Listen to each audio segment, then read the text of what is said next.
Iron Man.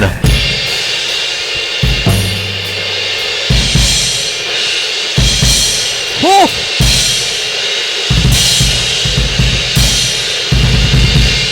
Oh! Oh! Oh!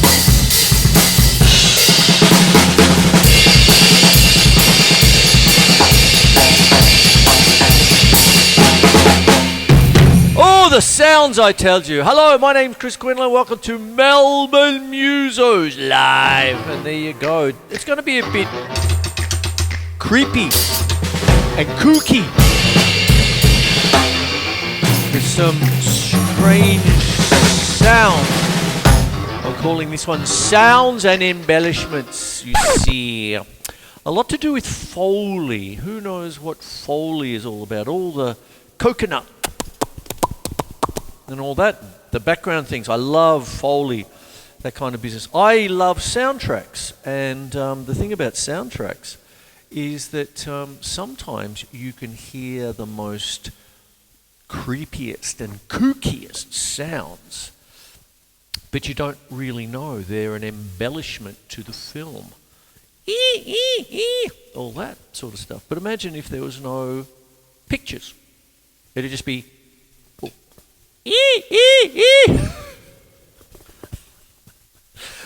there you go. I'm sorry, I put myself off. So that's what you have. So what I've got with my beloved big ass Doris here is I have triggers. Okay. Oh, and all sorts of different biz. I've got the European folk kit set up here, and that gives me a little bit of a double layer to explain the kinds of things that I love to explain on this show and that kind of business, and it gives me lots of ideas. What I do, without getting too highfalutin about it or whatever, is that I set it up on a Friday and I turn everything on, and I might put something on and go, oh, that's interesting. Oh, what's that? Is that a suitcase bass drum? That kind of thing. I remember dear old Alan Brown. Oh, such a lovely drummer, the late great Alan Brown. And I filmed him once at the Apollo Bay Music Festival, and he was using his Rigoni tom-tom case as a bass drum, and it was like, maybe not quite as deep, but so you got that, the sound, what can I do with that sound? That kind of thing. And when you're dealing with synthesis and all that, and when you're starting to talk about some of the greats like Frank Zappa and all that, he had the synclavier or synclavier. A lot of other people had the Fairlight. Now it's all just packed up in your computer. They pay thousands and thousands of dollars for coming up with this new sound and coming up with chains on a big gong or something like that. And we have the things like the humble hi-hat.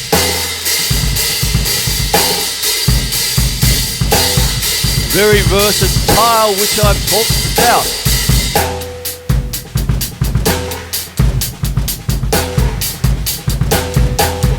Bow, bow, bow, bow, bow, bow.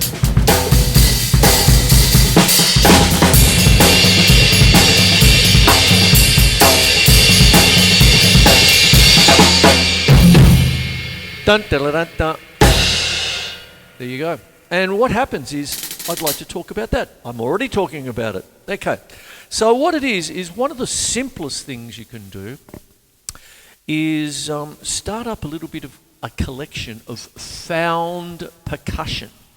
Now, back when I was starting out with a little bit of teaching and playing in the late 1970s, I had a lot to do with the Footscray Community Arts Centre down in Footscray, of course, Moreland Street. And it was wonderful, colleagues everywhere and all sorts of stuff, and doing lots of different things. And one of the things that I was involved with a little bit was a chap by the name of, he was a composer in residence, Ron Nagorka. I believe he's still in Tasmania now, but he used to the cassette tapes for message machines, which were a loop tape. He would use those and sort of go, come around every 20 seconds. Very Beatles-like, with all the effects and stuff. So that's where I'm talking about a little bit. But what it is next door to that, there was a kind of a metal repository, a sort of kind of a metal tip, a rubbish tip for metal. Oh, I used to have a ball. I had these pipes, and you'd bang them and they'd go doing, cling. You'd have bits of tin. Oh! Like this, you can get an old sign and it'd be like a waffle, and be like thunderboards and all that. And having talked about that, there's little things you can get like this, you see. A spring drum.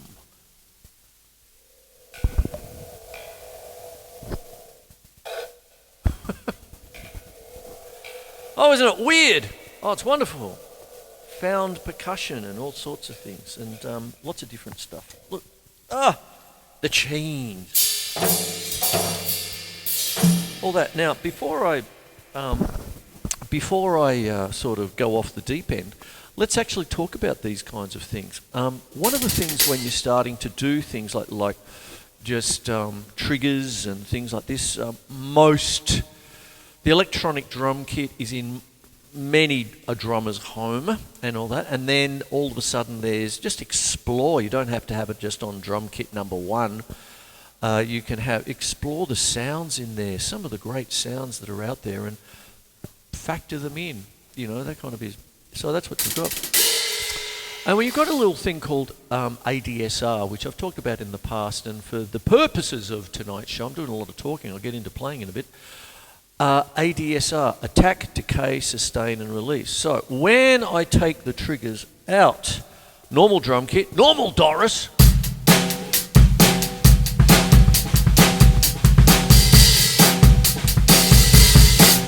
Oh, attack, take away, mallets.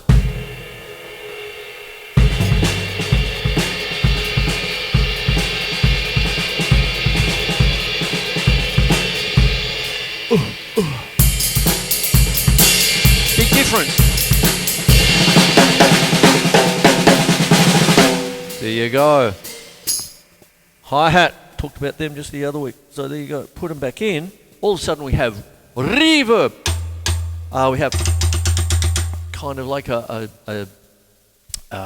got a kind of almost a tabla cum doumbek kind of sound. Oh,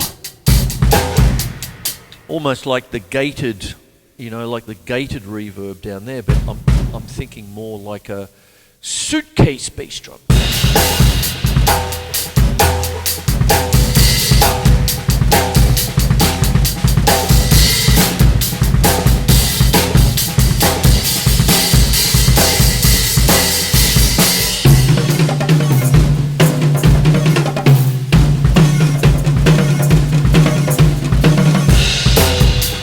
Now the other week I did a show called Beat Backwards. There's a rock beat with the triggers.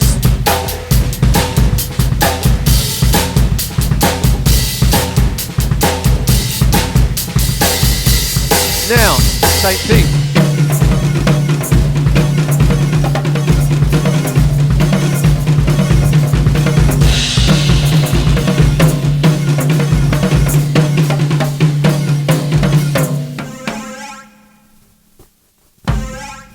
Now for a nice glass of...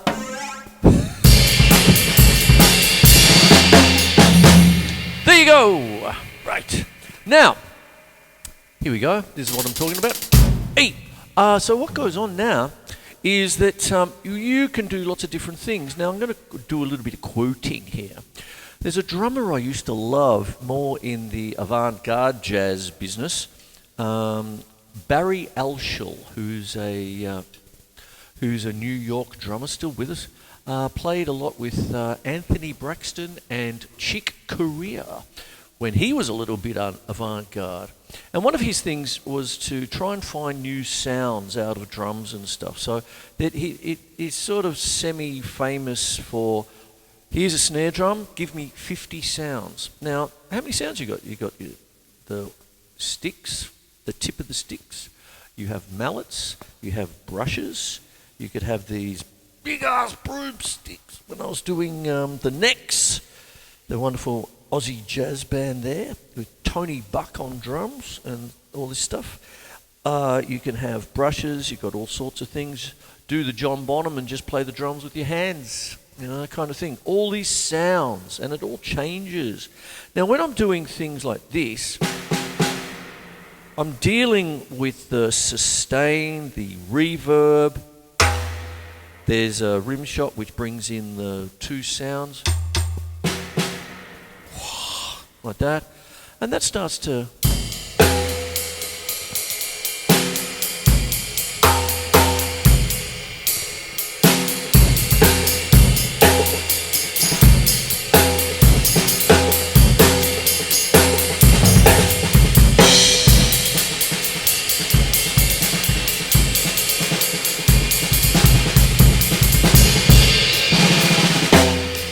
knows Han Bennick, the drummer who plays on Blocks of Cheese and that kind of thing. But I know him from before then. He used to have this gigantic bass drum sound for jazz, and he used to do duets. European drummer, of course. And it's just the interplay and the sounds, that kind of thing. So you get that. What kind of jazz drum sound is that? Oh, it's wonderful.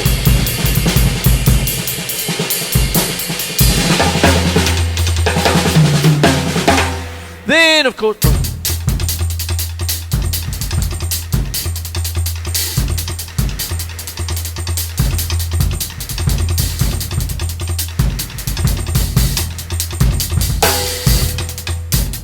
Now, last show was all about Layla Schifrin. I'm feeling a bit like a detective show, cop show, Dirty Harry. Man's got to know his limitations.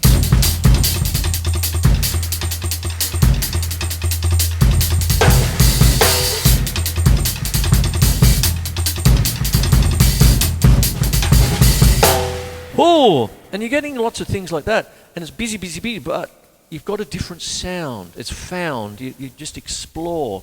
Now, this might be a bit creepy and kooky for some, but it could set you off doing other things. You can have, you can have cymbals together.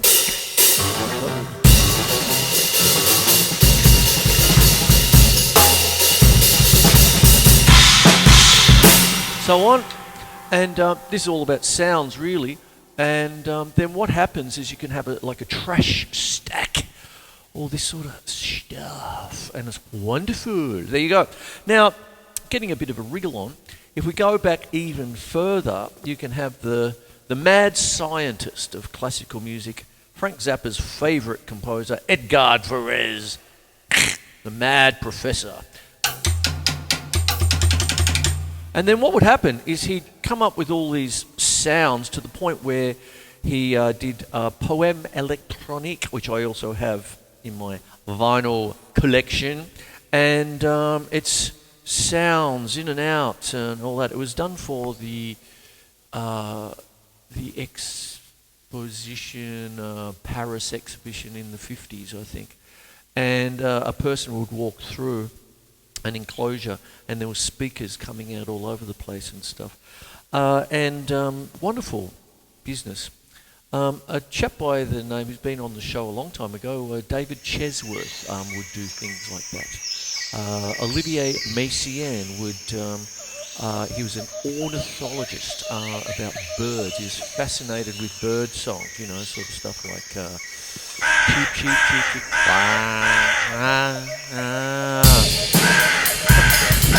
How did I make that filthy, Chris? Then, when you're dealing with attack, decay, sustain, release,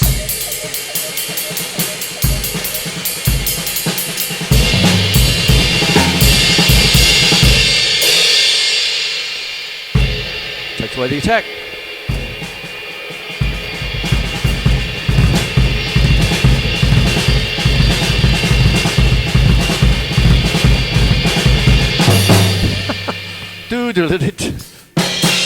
There you go. You see? So this is creepy and kooky, but for a purpose. The purpose, mate. Edgar Varese would have organised sound. That's one of his things. He'd have, oh, how about if I did this?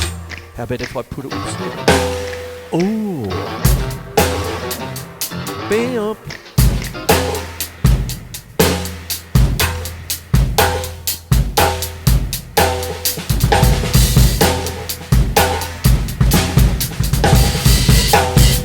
I've done the hi-hats with all the different things you can do, and I've talked about Foley, you see. Now if I just did this,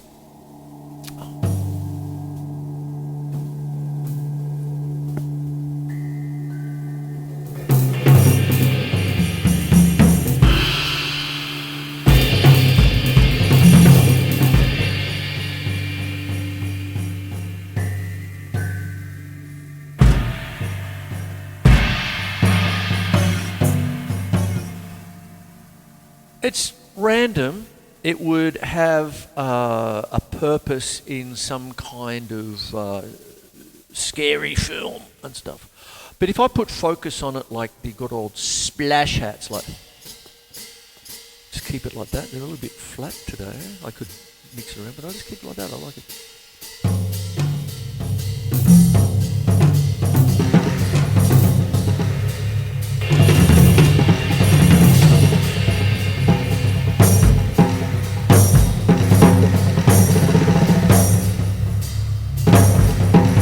Try to read that.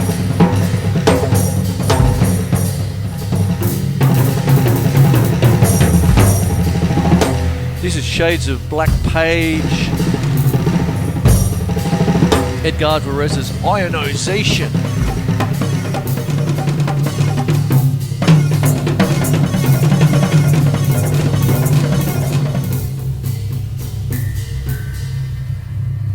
And the hi-hat hopefully gave it focus. If I just sort of went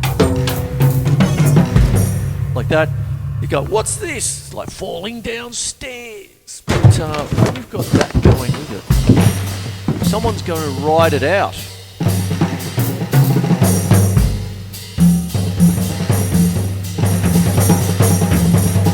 Very polyrhythmic. And there you have it. Oh, there you go. What is this show about? Oh! Sounds and embellishments.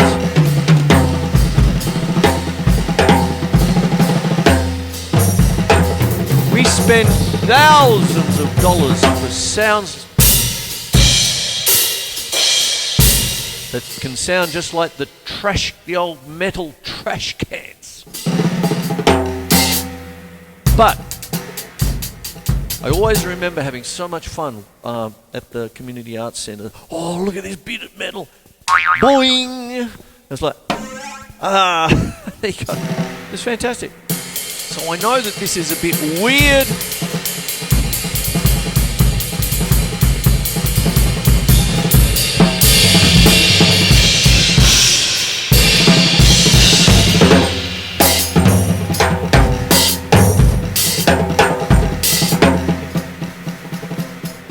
And then what can happen?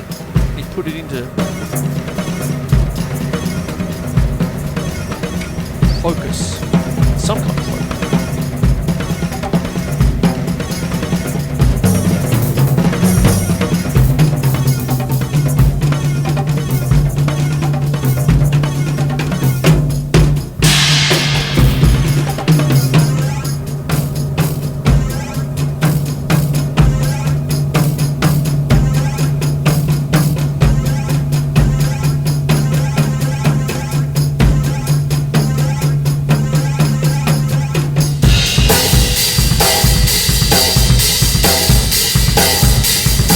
To love and leave you.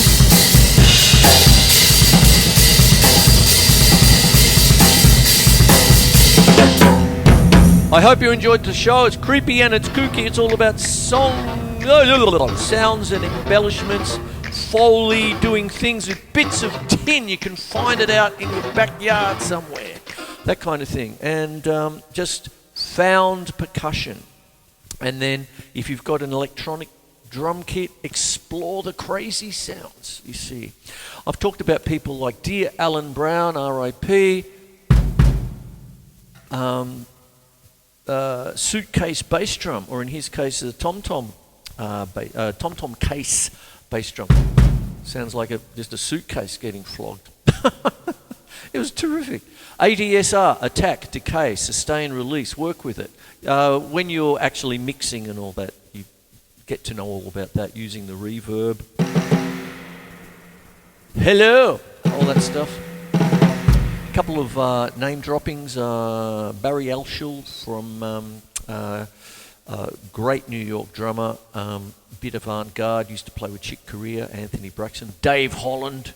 Circle was the name of that group back in the early 70s. Fantastic, on ECM Records, which I should do a show about all by itself. Han Bennick, Blocks of Cheese. And there you go. Edgar Varese, who was Frank Zappa favourite composer. And Foley, I've already talked about that. So,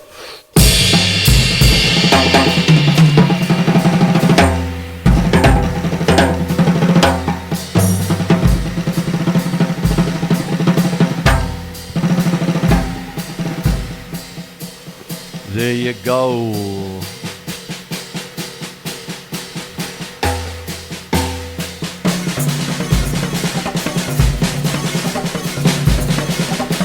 Hi-hat for focus again.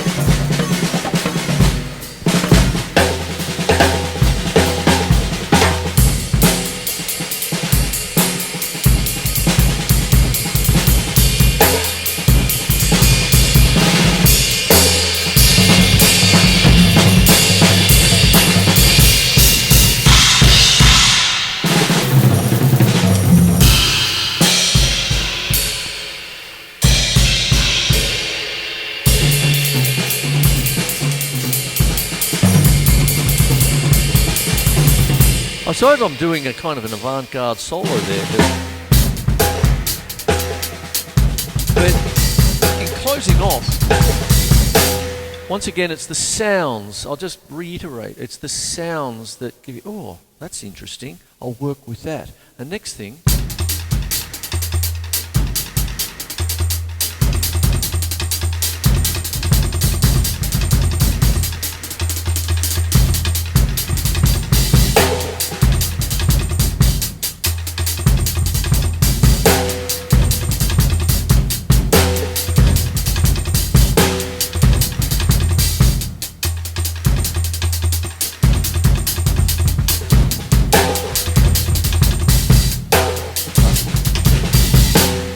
you just fiddle about with it. Oh my lord, I'm doing it for TV. Oh boy, oh boy, oh boy, oh boy, oh boy. There it is. So that's what you have, you see.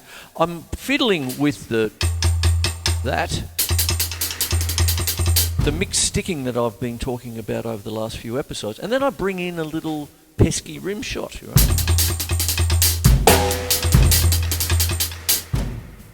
Suitcase bass drum is, just give it a bit of space.